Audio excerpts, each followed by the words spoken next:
am Lydia, 42 years old, and mother to two incredible teenagers, Mia and Noah, who light up my world despite everything we have been through.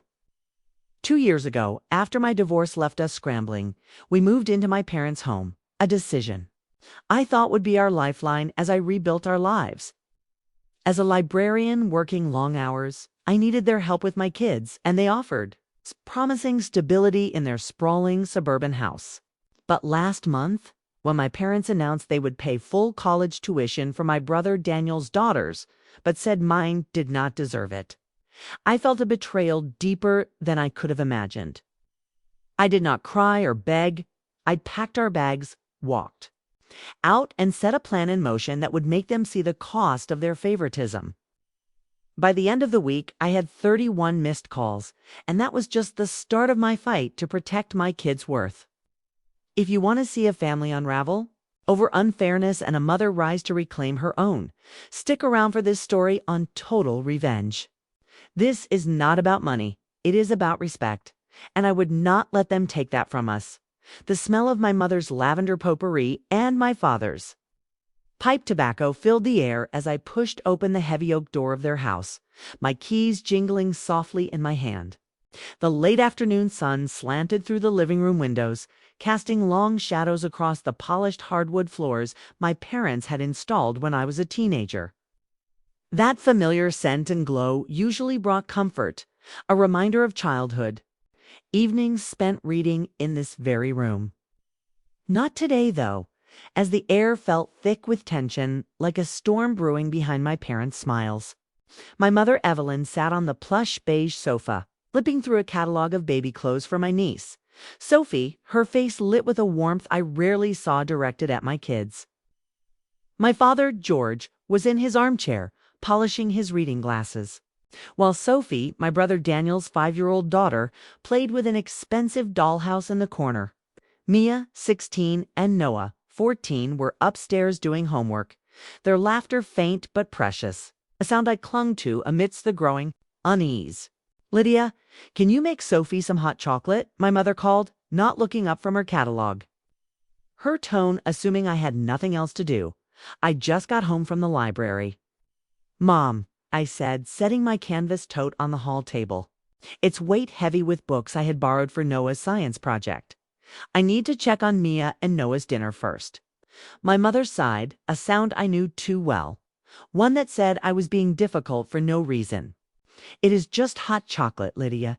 It takes 2 minutes," she said, her eyes still fixed on the catalog, her fingers tracing a picture of a tiny velvet dress. A familiar knot tightened in my chest, the same one I felt growing up when my parents praised Daniel for his charm while dismissing my quiet diligence. I had worked 10 years to become a librarian, managing the town's public library, a job I loved despite its modest $45,000 salary. "I will make it after I start." "Dinner," I said, keeping my voice steady, though my hands shook as I hung my coat. Sophie looked up, her blonde curls bouncing, and said, "Grandma says I get the best treats because I am special." Her words innocent but cutting, a mirror of my parents' favoritism. The staircase creaked under my steps as I climbed to check on Mia and Noah, the familiar sound grounding me as I pushed open their shared bedroom door.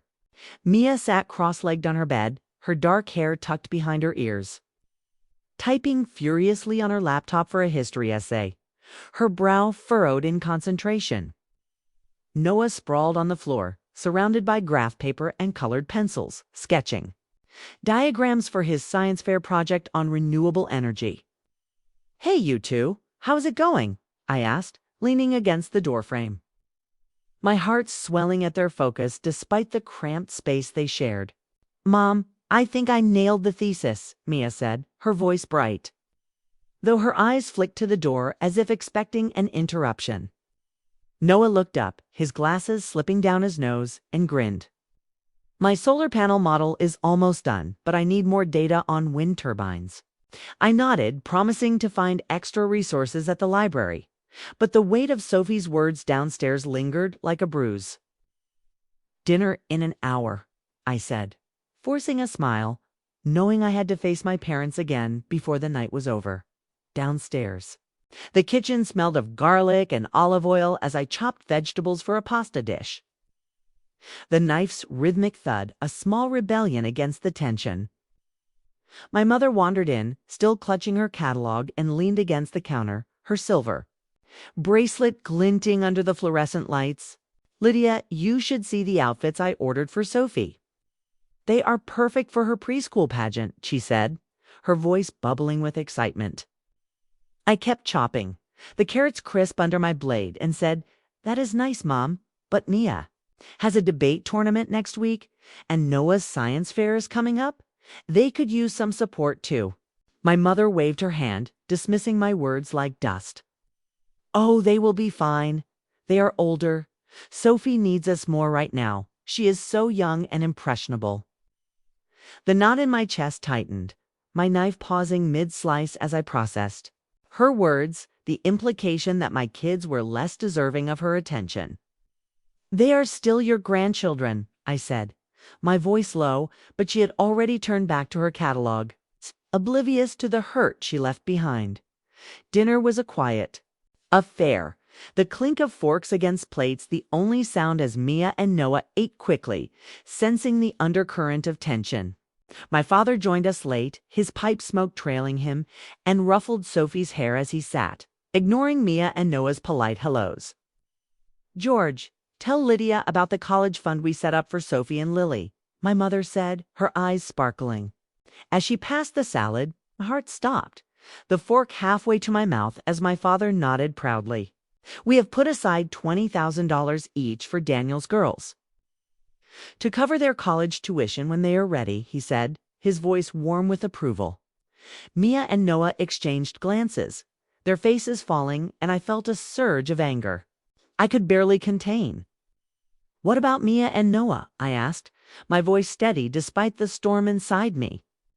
My mother looked at me, her expression cold, and said, "Your kids do not deserve it, Lydia.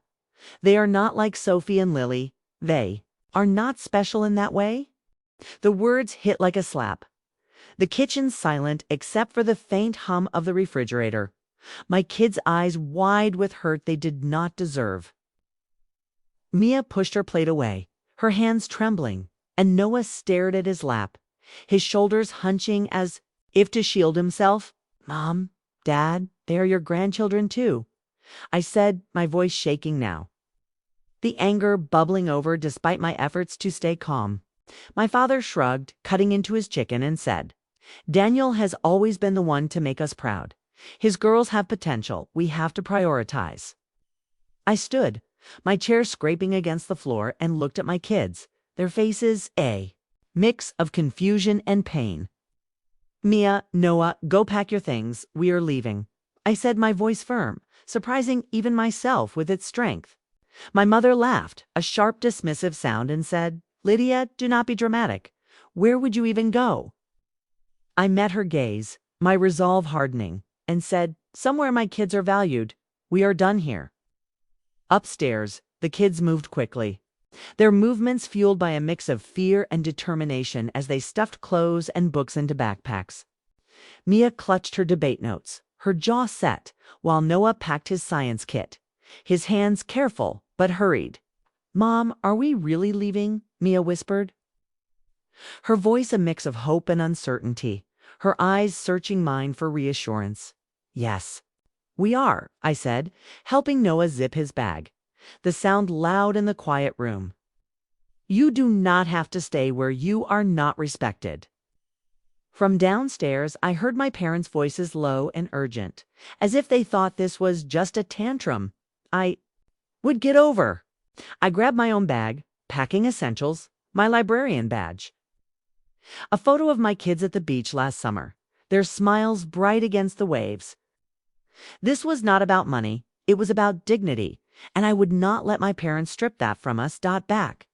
In the living room, my parents stood by the fireplace, their faces a mix of irritation and disbelief as we carried our bags down. "Lydia, this is ridiculous," my father said, his voice booming, his hands on his hips like he was scolding a child. "You cannot just walk out because you disagree with our priorities." I set my bag down, facing him, my voice calm but unyielding. You said my kids do not deserve the same opportunities as Daniel's daughters. That is not a disagreement. That is a betrayal. My mother stepped forward, her eyes narrowing, and said, "We have given you a home for 2 years, fed you, helped with your kids, and this is how you repay us." Mia gripped my hand, her palm warm, and Noah stood close, his backpack slung over one shoulder. "We are grateful for the help," I said, "but my kids deserve to be treated as equals. And you have made it clear that will never happen here." I turned to Mia and Noah, nodding toward the door, and said, "Let us go. We have a new start waiting."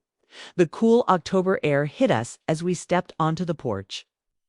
The scent of fallen leaves mixing with the faint smoke from my father's pipe lingering. Behind us, my car, a 10-year-old sedan, sat in the driveway, its familiar dents a testament to our survival through the divorce. My parents followed us out, their voices rising, my mother calling, "Lydia, you are making a mistake. Think about your children." I opened the car door for Mia and Noah, their faces pale but resolute, and said, "I am thinking about them. That is why we are leaving." My father scoffed, his arms crossed, and said, "You will come crawling back when you realize you cannot make it on your own." I slid into the driver's seat, my hands steady on the wheel, and replied, "You have underestimated us for the last time." As I pulled out of the driveway, Mia and Noah looked back at the house, their silence heavy but not with regret, more like relief. I drove toward my friend Sarah's house, her guest room already offered when I had texted her earlier. My plan taking shape even as my heart ached. Sarah's house was a small bungalow on the edge of town, its porch light glowing like a beacon as we pulled up, the smell of her jasmine garden welcoming us. She opened the door before I could knock, her warm smile a contrast to the cold dismissal we had just left behind. "Come in, you three," she said, ushering us into her cozy living room, where a plate of cookies sat on the coffee table, their chocolate scent mingling with the air. Mia and Noah dropped their bags, their shoulders relaxing for the first time that night. And Sarah hugged them both, saying, "You are safe here, always." I thanked her, my voice catching, and explained the bare minimum, my parents' words about my kids echoing in my mind. Sarah, a fellow librarian who had known me since college, listened quietly, her eyes sharp with understanding. "You did the right thing," she said, handing me a mug of tea, its warmth seeping into my hands. "Your kids deserve a home where they are seen. Lydia, you are stronger than you know." That night, as Mia and Noah slept on air mattresses in Sarah's guest room, I sat at her kitchen table, my laptop open to my bank account, its balance a modest but growing $15,000. I had been saving every spare dollar from my librarian salary, working extra hours, shelving books, and leading community programs determined to give my kids stability. The divorce from my ex-husband, Mark, had left me with little, his accounting job supporting us until he left for a new life in Seattle. My parents had stepped in, offering their home, but their help came with strings. Their favoritism toward Daniel, a wound that had festered since childhood. Daniel, now 38, ran a successful real estate firm. His daughters, Sophie and Lily, the apples of my parents' eyes. Their every milestone celebrated while Mia and Noah's were ignored. I opened a folder on my laptop, one I had not touched in months, containing emails from my boss about a promotion to head librarian, a position with a $10,000 raise I had hesitated to pursue. The application deadline was in 2 days, and as I stared at the screen, my parents' words, "Your kids do not deserve it," fueled a fire I had not known I possessed. This was not about college funds. It was about proving my kids' worth, and I would start by proving my own.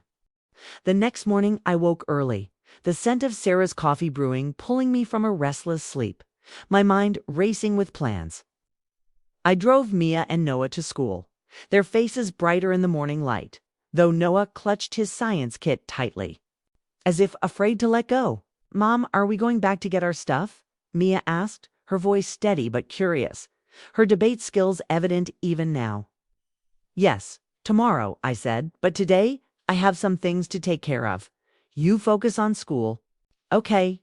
They nodded, trusting me, and I felt a surge of responsibility to make this right.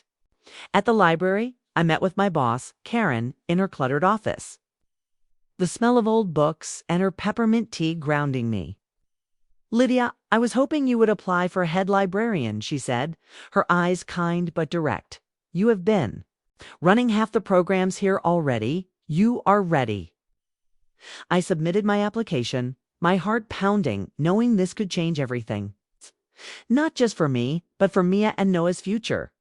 By afternoon, I called a realtor friend, Jenna, who had been helping me search for rentals in secret, knowing my parents' home was not sustainable. Lydia, I found a 3-bedroom house, $4,500 a month. In the school district, she said, her voice excited over the phone. It is available November 1st. I can get you in early if you sign this week. I hesitated. The rent stretching my budget, but my savings and the potential promotion made it possible. Hold it for me, I said, my voice firm, the decision feeling like a step toward freedom. Back at Sarah's, I reviewed my finances, the numbers stark, but promising my $15,000 savings enough for a deposit and first month. My parents had assumed I was helpless, dependent on their charity, but I had been building a safety net they never saw. That evening, as Mia practiced her debate speech and Noah sketched wind turbines, I knew this was only the beginning. My parents would soon learn what happens when you underestimate a mother protecting her kids the next day. I returned to my parents' house with Mia and Noah, my car loaded with empty boxes, the morning air crisp with the promise of change. My father answered the door, his face a mix of anger and surprise, his pipe smoke curling around him like a warning. Lydia, this is nonsense. Come inside and talk, he said, stepping aside as if expecting me to comply. We are here for our things, I said, my voice steady, guiding Mia and Noah past him to their room.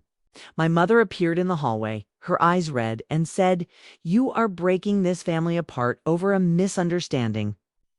I shook my head, helping Noah pack his books, their spines worn from use. You said my kids do not deserve what Daniel's daughters get. That is not a misunderstanding. It is a choice. Mia packed her debate trophies, her hands careful but quick, and whispered, I am glad we are leaving. Mom, this feels right. Upstairs, the room felt smaller, the walls bare where Mia and Noah's posters had hung, their absence a stark reminder of my parents' priorities. We packed clothes, school supplies, Mai's clarinet, Noah's art box, each item a piece of our life we were reclaiming. My mother followed us, her voice trembling, and said, Lydia, we love Mia and Noah. You know that? We just thought Daniel's girls needed the support more. I turned to her, my hands full of Noah's drawings, and said, love does not rank grandchildren. Mom, you chose to value Sophie and Lily over my kids. My father joined us, his voice loud, and said, you are being selfish, Lydia. We have given you everything for 2 years. I set the drawings down, facing him, and said, I paid for groceries, utilities, and never asked for a dime. But you told my kids they are not worthy. That ends now. Mia and Noah stood close, their bags packed, their faces set with a strength that mirrored my own. We carried the boxes to the car, my parents watching in silence, their disbelief palpable as we drove away, ready to build a home where worth was never questioned.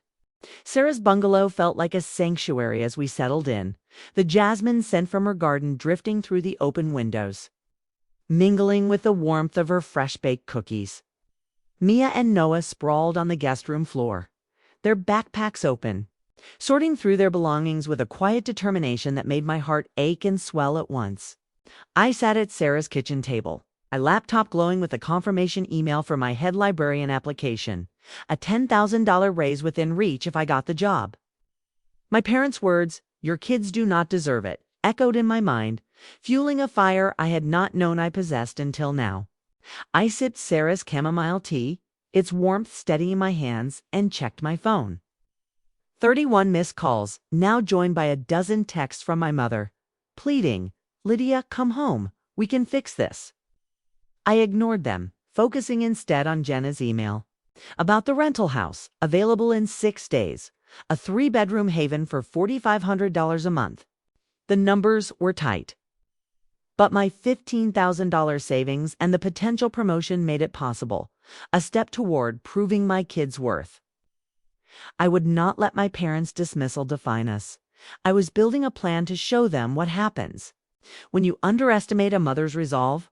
The next morning, the sun filtered through Sarah's lace curtains, casting soft patterns on the hardwood floor as I made breakfast for Mia and Noah. The smell of pancakes filling the small kitchen.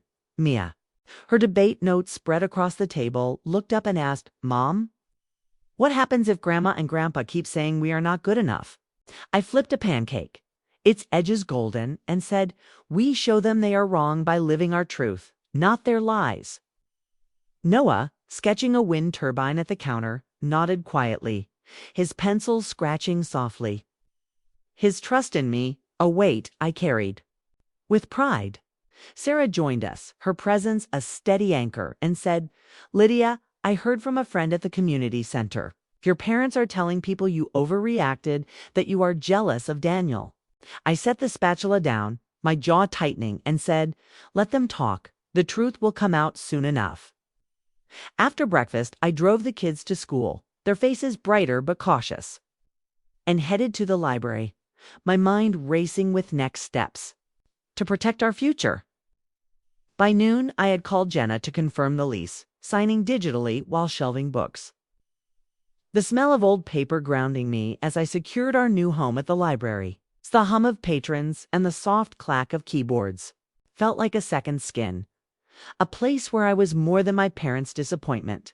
Karen, my boss, called me into her office, her peppermint tea steaming as she said, "Lydia, your application is strong. You are the top candidate for head librarian. We will know by Friday." My heart leaped. The $10,000 raise, a lifeline. That could cover the rent and give Mia and Noah the stability they deserved. I thanked her, my voice steady, and returned to the circulation desk, where a coworker, Rachel, whispered, "I saw your parents at the grocery store. They said you abandoned them over a silly argument." I smiled tightly, checking out a stack of novels, and said, "They moved my kids' stuff to a basement and said they do not deserve college funds." That is no argument. It is a choice. Rachel's eyes widened, her hand pausing on a barcode scanner. And she said, "That is awful, Lydia. The whole town knows you. They will back you." Her words sparked an idea. I could use the town's support to expose my parents' favoritism, not with anger, but with the quiet power of truth. I spent my lunch break drafting a letter to the local paper, detailing their words about my kids without naming them directly. A calculated move to shift the narrative. That evening at Sarah's, I reviewed my finances again, the $15,000 savings, a testament to 2 years of extra shifts and skipped luxuries. Mia practiced her debate speech in the living room, her voice strong as she argued for renewable energy policies. WHILE. Noah built a model turbine, its blades spinning under a desk lamp. I watched them, my chest tight with love, and said, "You two are incredible, no matter what anyone says." Mia looked up, her eyes sharp, and asked, "Mom, why do Grandma and Grandpa love Sophie and Lily more?" I knelt beside her, the carpet soft under my knees, and said, "They have always seen Daniel as their pride, and his daughters get that love, but it does not make you less."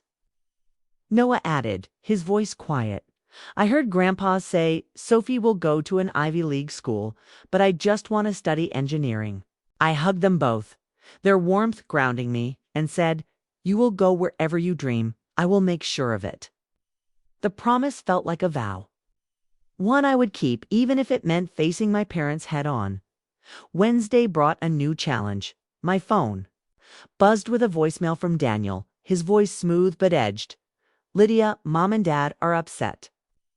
You are making this harder than it needs to be. Call me." I deleted it, my fingers steady, and drove to the community center after work to meet with Jenna, who had keys to the rental house, for an early walkthrough.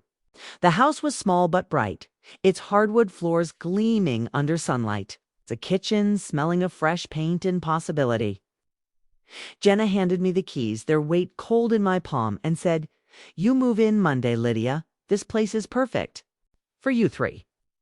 I walked through the empty rooms, imagining Mai's clarinet echoing Noah's drawings on the walls, and felt a surge of hope. This was our future. Back at Sarah's, I found a text from my mother. "We need to talk. Come to the house tomorrow. Just you." My gut told me it was a trap, but I could not ignore the chance to confront their favoritism directly. I replied, "I will be there, 10 in the morning, but my kids come first."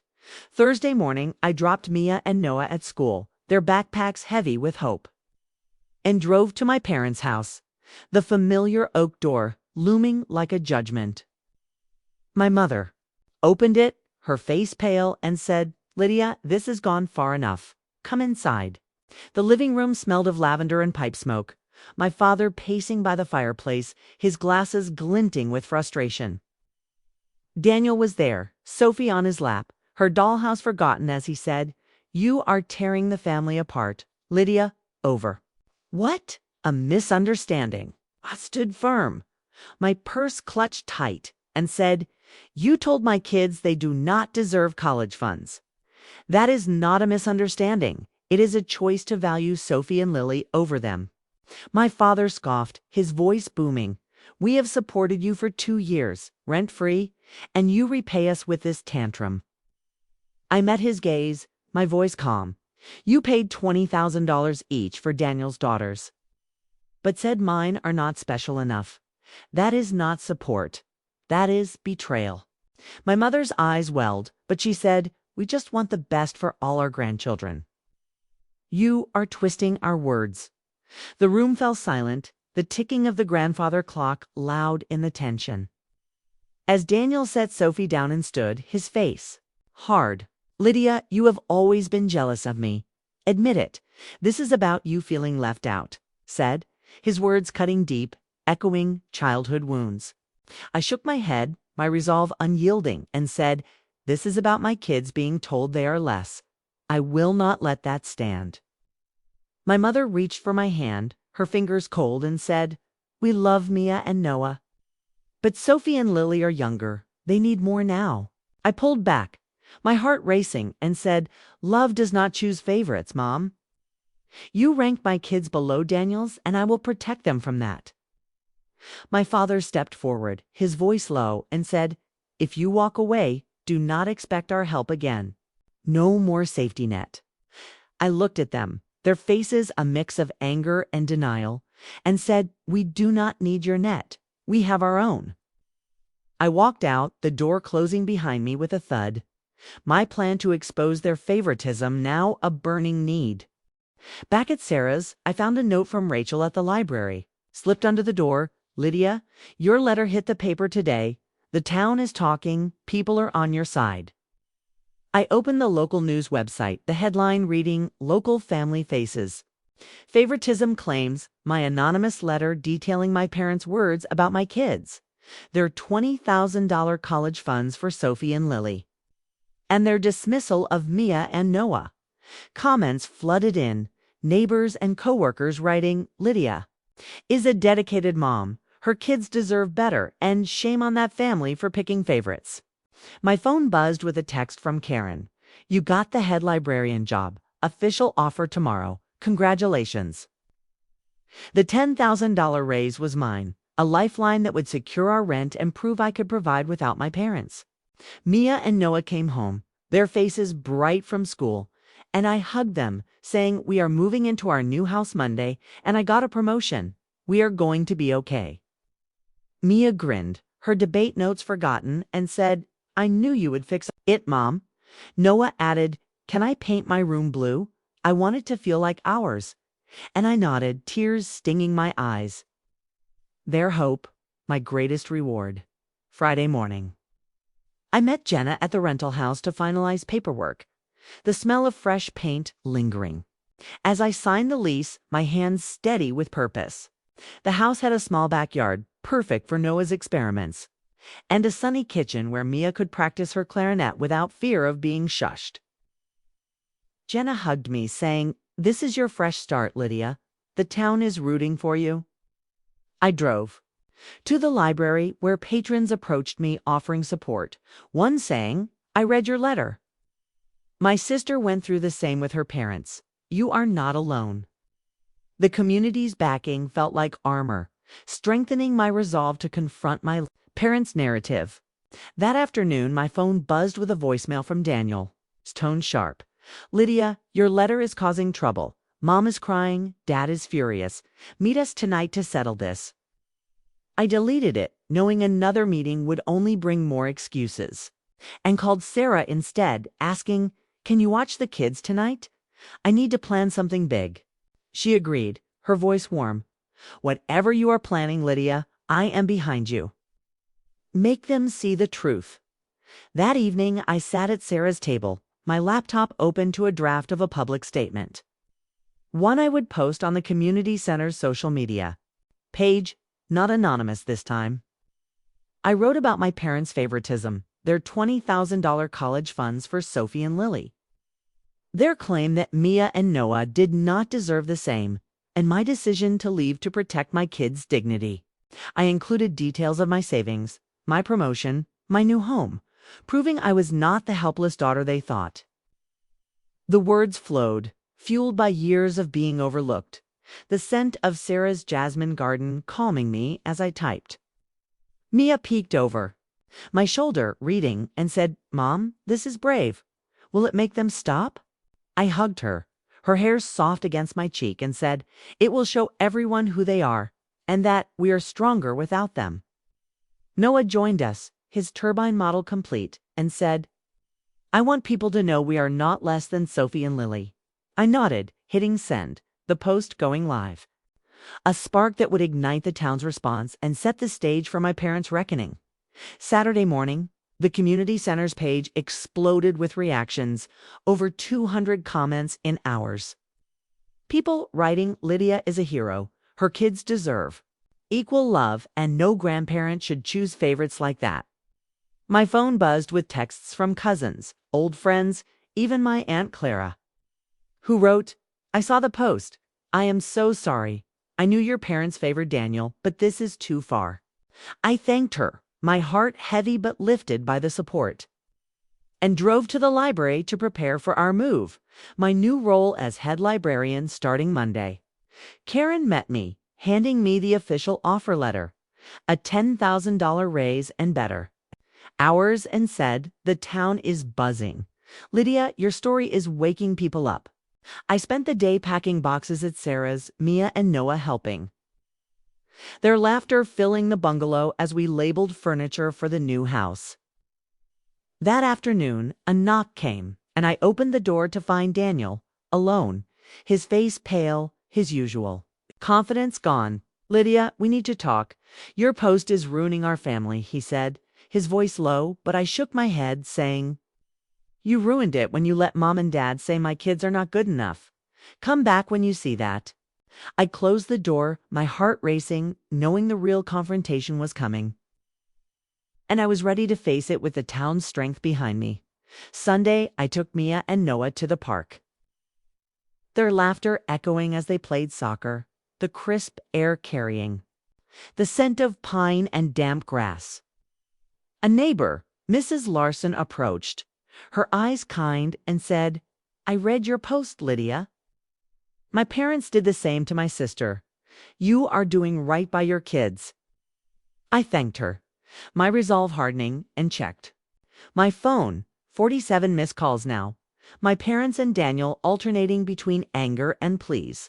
A text from my mother read, "Lydia, we made a mistake. Come to dinner tonight. Let us fix this." I hesitated, the kids' laughter pulling me back, and replied, "I will come, but only to talk. My kids stay with Sarah."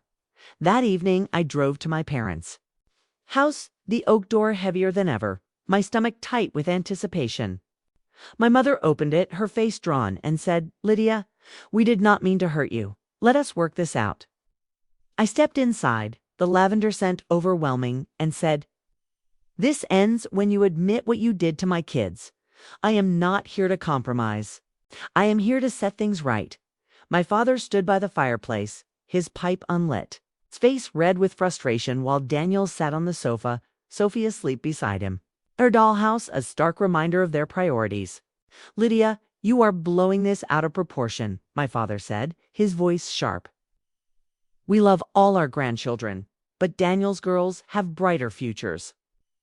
I stood tall, my purse clutched tight, and said, "You paid $20,000. Each for Sophie and Lily's college, but said Mia and Noah do not deserve it. That is not love, that is favoritism." My mother's eyes welled, her hands twisting her bracelet, and she said, "We thought you would understand. Daniel's family needs us more." I shook my head, my voice steady, and said, "My kids need grandparents who see their worth, not ones who rank them below others." Daniel stood, his face hard, and said, "You are jealous, Lydia. Always have been. You cannot stand that my daughters are special." I met his gaze unflinching and said, "I am proud of my kids, and I will make sure they know they are enough, with or without you." I turned to leave, my parents calling after me, but I kept walking, the door closing behind me. The town's support and my own strength carrying me forward. Back at Sarah's, I found Mia and Noah watching a movie.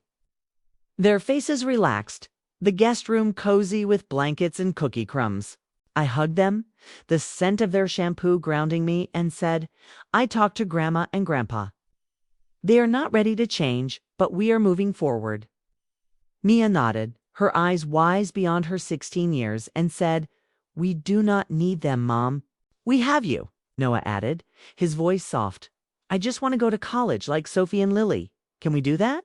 I smiled, my heart full, and said, "You will, Noah. I got the promotion, and we will save for it together." Sarah joined us, her smile warm, and said, "Your post is everywhere, Lydia." The community center is planning a fundraiser for Mia and Noah's college. The town loves you. I checked the page, the comments now over 300 people pledging support, sharing their own stories of favoritism. The town's voice a chorus behind us. As I tucked the kids into bed, their breathing soft in the dark, I knew the fight was not over, but my plan was unfolding, and my parents would soon face the truth they could not deny. Monday morning, we moved into the rental house. Smell of fresh paint and sunlight filling the air as we carried boxes, the kids' laughter echoing in the empty rooms. Neighbors stopped by, bringing casseroles and offers to help, their kindness. A stark contrast to my parents' silence, their missed calls now at 52. Jenna arrived with a housewarming gift, a set of mugs, and said, "Lydia, the town is planning a community meeting tomorrow to discuss your story. They want to support you." I hugged her, the mugs warm in my hands, and said, "I never expected this, but it means everything." At the library, my first day as head librarian began. The $10,000 raise official. My new office, small but mine. The smell of books a reminder of my strength. Karen congratulated me, saying, "Your story is inspiring people. Lydia, keep going." That evening, I sat in our new kitchen, Mia practicing her clarinet, Noah sketching, the house already feeling like home. My phone buzzed with a text from Daniel. "We need to meet again. Your lies are hurting Mom and Dad." Name the time, but I deleted it, knowing the community meeting would be my chance to set the record straight. And I was ready to face them all. The community meeting came Tuesday, the town hall packed with neighbors, co-workers, even strangers. The air thick with anticipation and the scent of coffee from a shared pot. I stood at the podium, my hands steady, and spoke, my voice clear. My parents paid $20,000 each for my brother's daughter's college, but said my kids, Mia and Noah, do not deserve it. I left to protect their worth. The crowd murmured, some nodding, others whispering support. As I continued, "I am a librarian. I saved $15,000. I got a promotion. And we have a new home.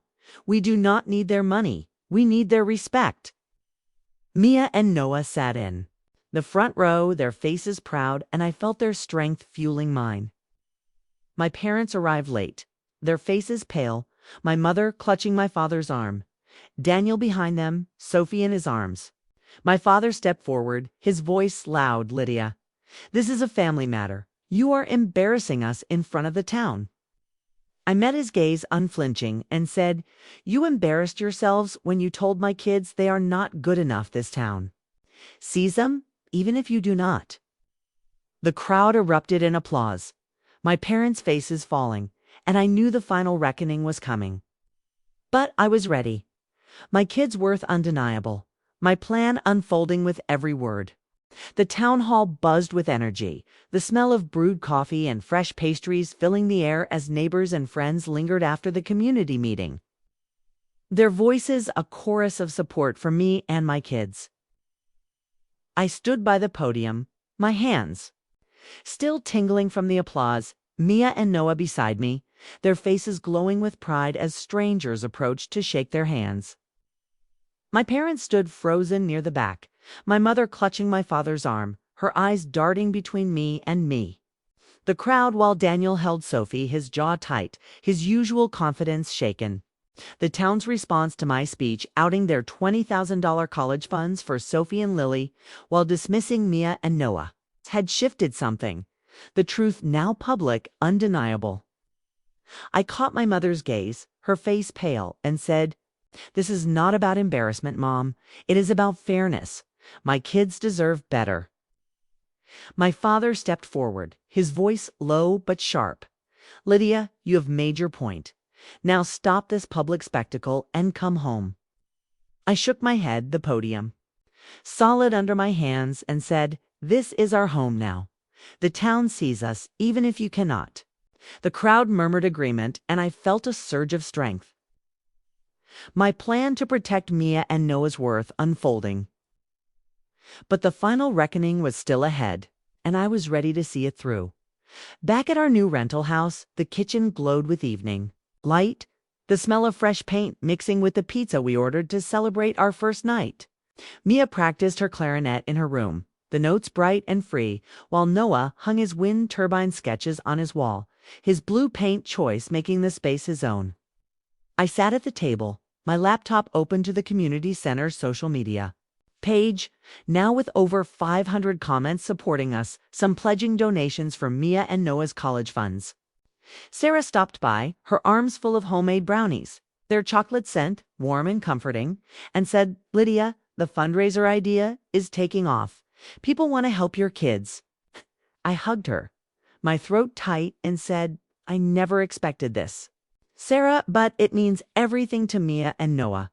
My phone buzzed with 63 missed calls now. My parents and Daniel alternating between pleas and accusations.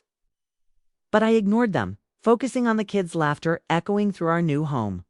The town's support was my armor, but I knew my parents would not back down easily. Their favoritism a wall I had to dismantle piece by piece. Wednesday morning started my first full week as head librarian. My new office, a small haven of books. And sunlight, the $10,000 raise already easing the strain of our $4,500 rent. Karen handed me a stack of program proposals, saying, "Lydia, your story has inspired the staff. We are planning a scholarship in your kids' names." My heart swelled. The idea of Mia and Noah's worth being recognized so publicly a victory I had not anticipated. At lunch, Rachel pulled me aside, her eyes wide, and said, "Your parents were at the community center this morning, telling people you exaggerated that they love all their grandchildren equally." I gripped my coffee mug, its warmth grounding me, and said, "They can say what they want, Rachel. The town knows the truth." I posted their exact words. She nodded, her hand on my arm, and said, "The fundraiser is at $2,000 already. People are donating because they believe in you." I thanked her, my mind racing, knowing my parents' lies were a desperate attempt to save face. But the town's response was stronger, and I would use it to finish this fight. That afternoon, picked up Mia and Noah from school, their faces bright. As they climbed into the car, Mia clutching a debate trophy, Noah holding a science fair ribbon. "Mom, I won first place," Mia said, her voice bubbling with pride, and I hugged her, saying, "You are unstoppable, both of you." Noah grinned, his ribbon pinned to his backpack, and said, "My turbine model got me into the regional fair. Can we celebrate?" I nodded, promising ice cream, but my phone buzzed with a text from Daniel. "Lydia, stop this fundraiser nonsense. You are humiliating Mom and Dad. Meet me tomorrow, 8 in the morning, their house." I showed Mia and Noah, their faces falling, and said, "He is scared because the town sees the truth. We do not need their approval anymore." Mia nodded, her jaw set, and said, "I want to go to college like Sophie and Lily. Mom, can we keep fighting?" I squeezed her hand, the car's leather warm under my fingers, and said, "We will, and the town is fighting with us." Back home, I drafted another post for the community page, thanking the town and reaffirming my commitment to Mia and Noah's future. Words, a promise to keep pushing until my parents faced their choices. Thursday morning, I drove to my parents' house alone, leaving Mia and Noah with Sarah.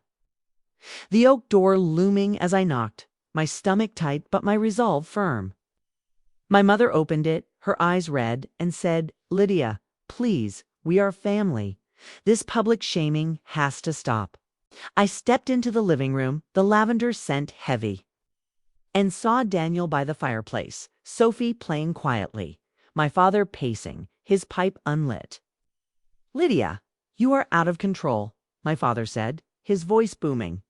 "You have turned the town against us with your lies." I stood tall, my purse clutched tight, and said, "I quoted you exactly. You said my kids do not deserve college funds. That Sophie and Lily are special. Those are your words." Daniel stepped forward, his face flushed, and said, "You are jealous, Lydia, always have been. My daughters are gifted, your kids are average." I met his gaze, my voice steady, and said, "My kids are extraordinary, and I will make sure they know it, even if you never do." My mother reached for me, her bracelet jangling, and said, "We love Mia and Noah. We just thought Daniel's girls needed the funds more." "You cannot afford college on your salary." The words stung, but I shook my head, my anger controlled, and said, "I make $55,000 now. I save $15,000. I got a promotion. I can provide for my kids without you." My father scoffed, his glasses glinting, and said, "You will never afford college for 2 kids, Lydia. Be realistic. We were helping Daniel's family succeed." I stepped closer, the hardwood creaking under my shoes, and said, "You ranked my kids below his. You told them they are not good enough. That is not help. That is harm."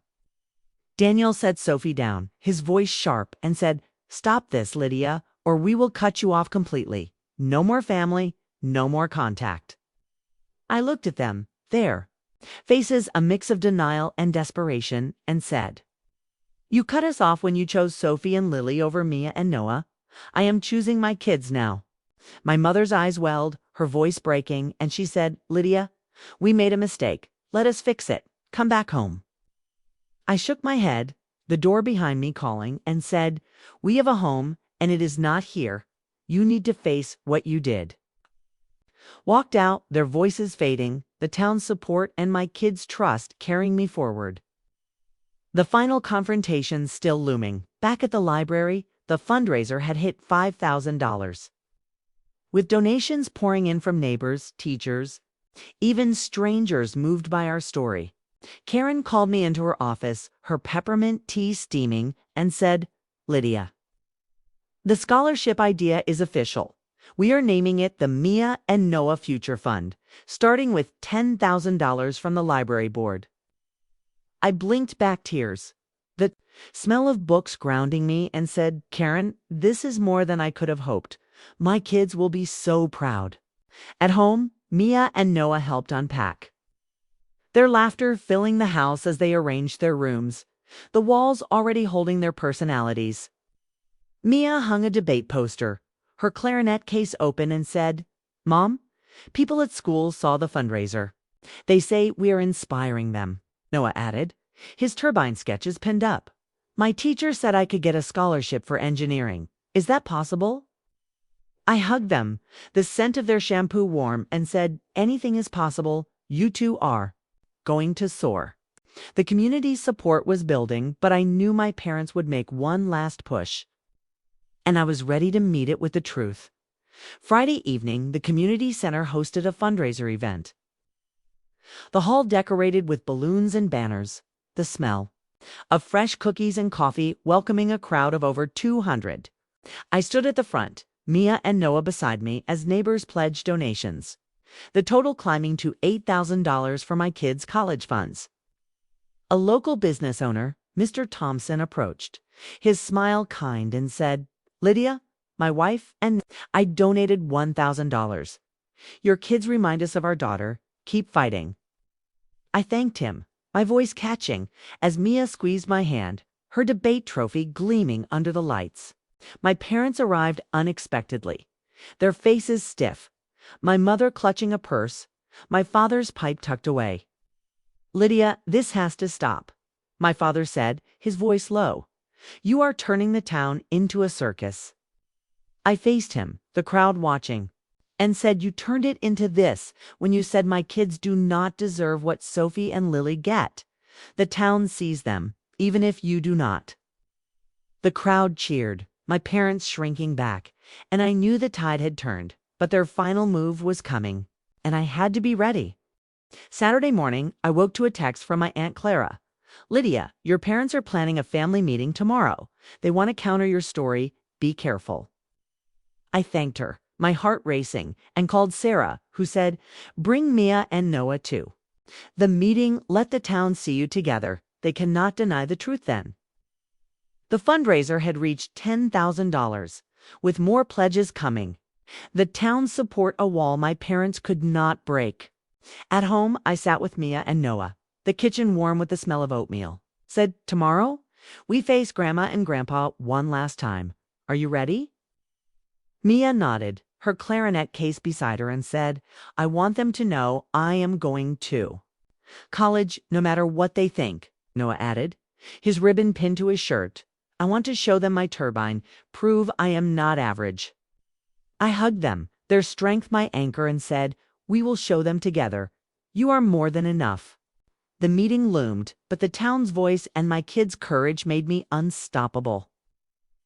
My plan nearing its peak, Sunday morning, the community center was packed again, the air thick with anticipation, the scent of coffee and pastries grounding the tension. My parents had called a family meeting, inviting extended family and close friends, claiming they wanted to clear the air, but I knew it was their last attempt to control the narrative. I arrived with Mia and Noah, their faces calm but determined, Mia carrying her debate notes, Noah his turbine model. My parents stood at the front, Daniel beside them, Sophie and Lily playing nearby, their $20,000 college funds, a silent wedge between us. My mother spoke first, her voice trembling. We love all our grandchildren. Lydia has misunderstood our intentions. We want unity. I stepped forward, the crowd quiet, and said, you paid $20,000 each for Sophie and Lily's college, but, said Mia and Noah, do not deserve it.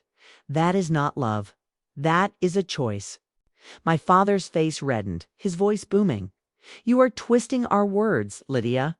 We supported you for 2 years. You are ungrateful.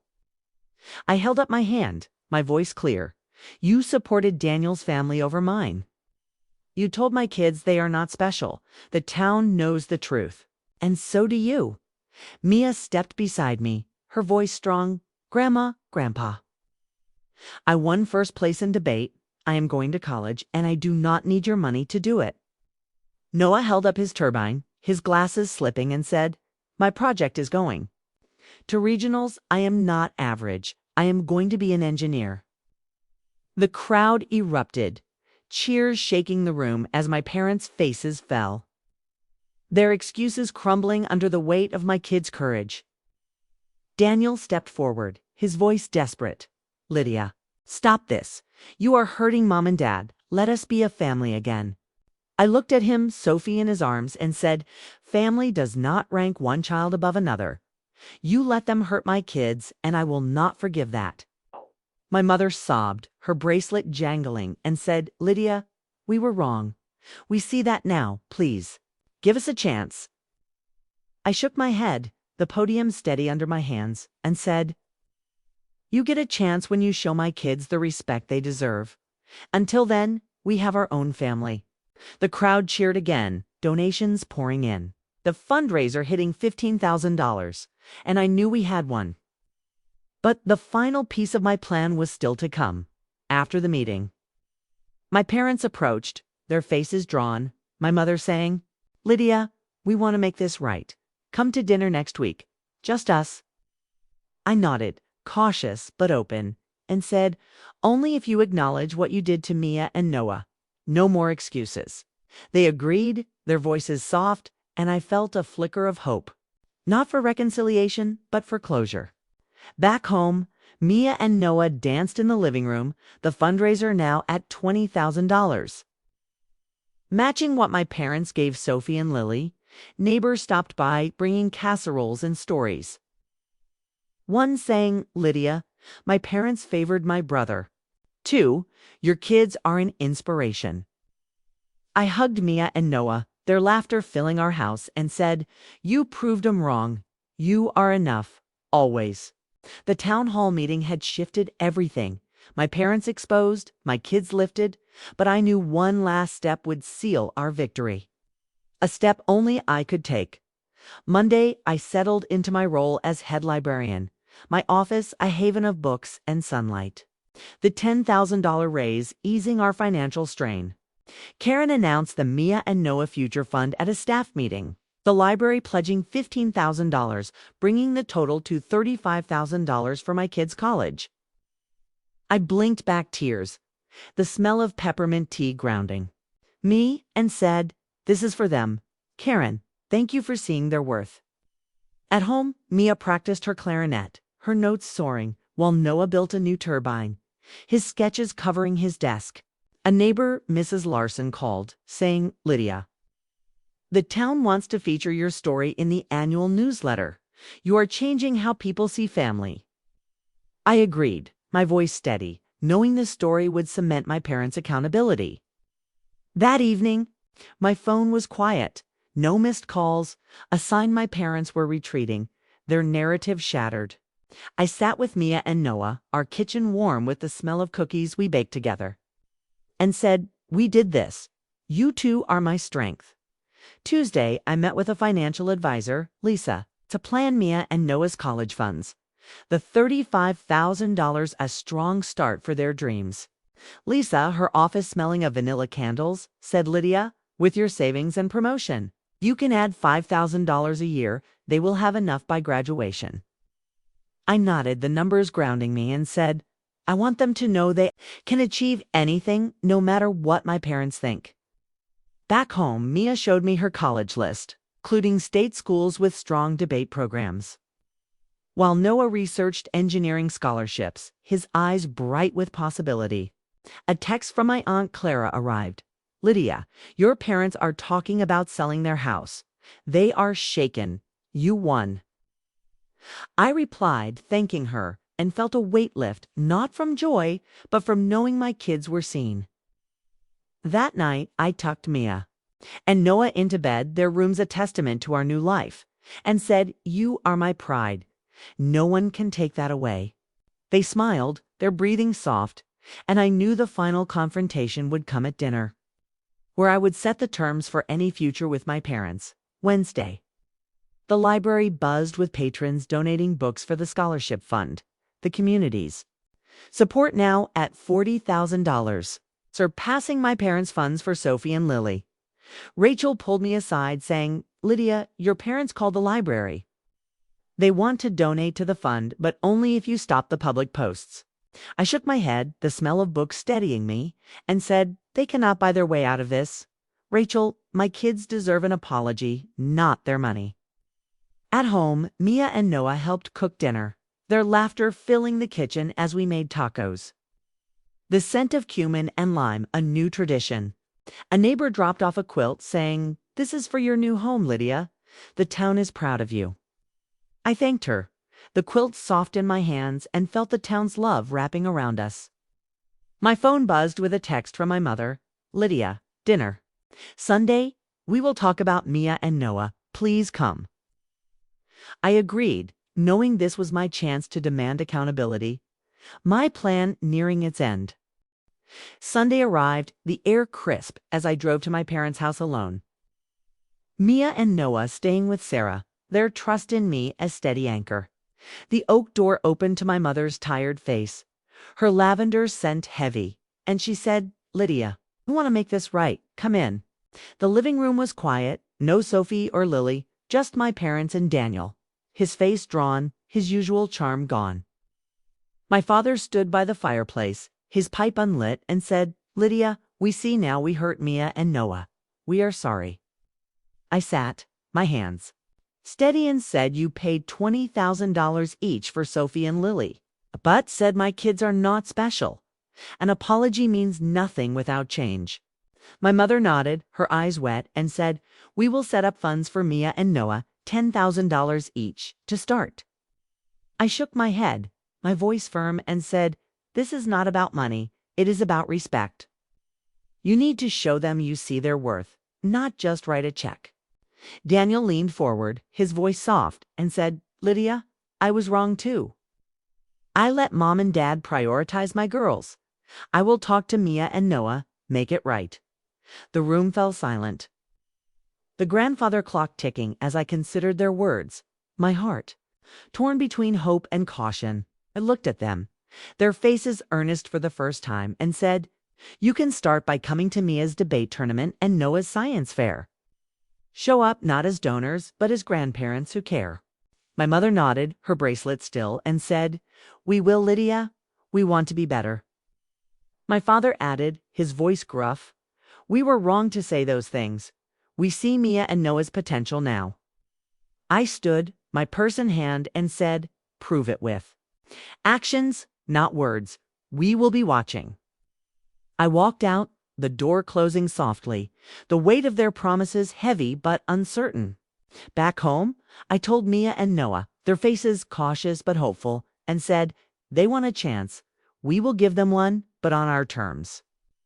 They nodded, Mia saying, "I just want them to see me, Mom," and Noah adding, "I want them to be proud of my turbine like you are."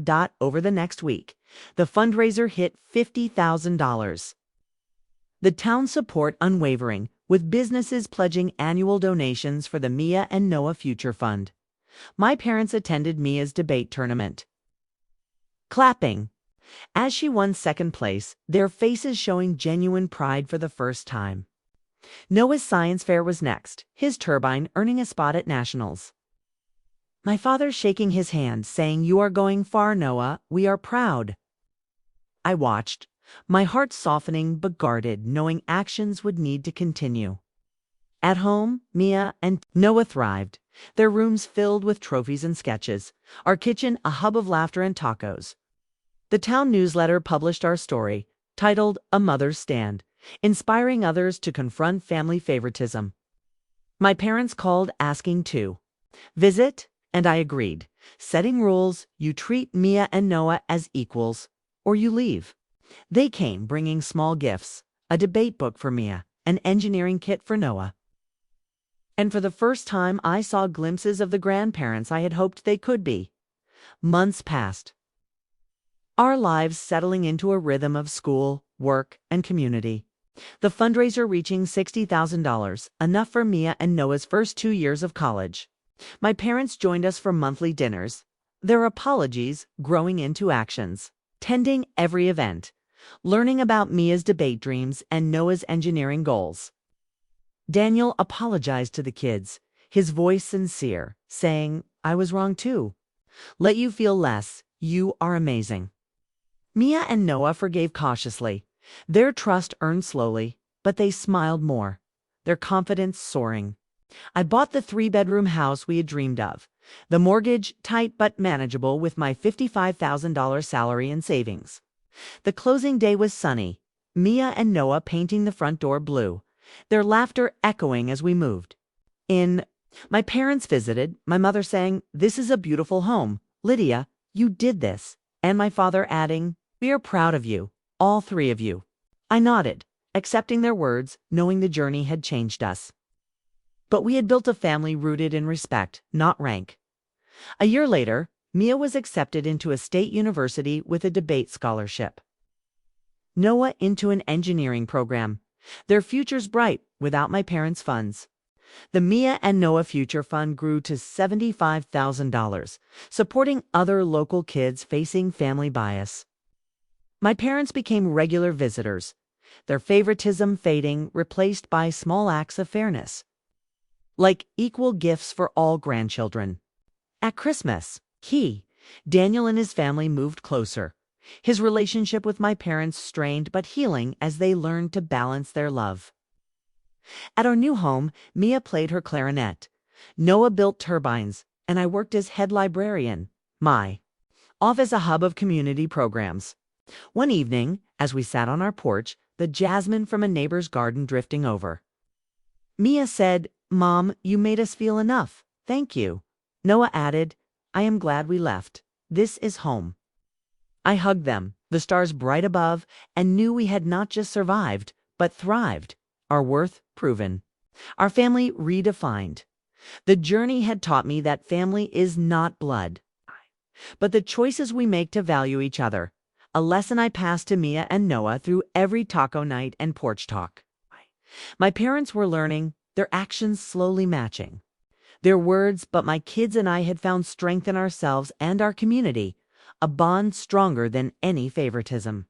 The town's support never wavered. The newsletter story inspiring a local support group for families facing bias, with me as a guest speaker. As I tucked Mia and Noah into bed, their rooms filled with dreams, I felt peace, knowing we had built a home where worth was never questioned. My parents' mistakes had sparked our freedom. Their words, "Your kids do not deserve it," now a distant echo against our victory. We had created a family where everyone was seen, valued, and loved, and that was the true legacy I gave my kids. Have you done to stand up for your family's worth? Share your stories on Total Revenge, and if this moved you, like, subscribe, and share to inspire others. Thank you for joining us. May you always find the courage to demand respect, no matter the cost.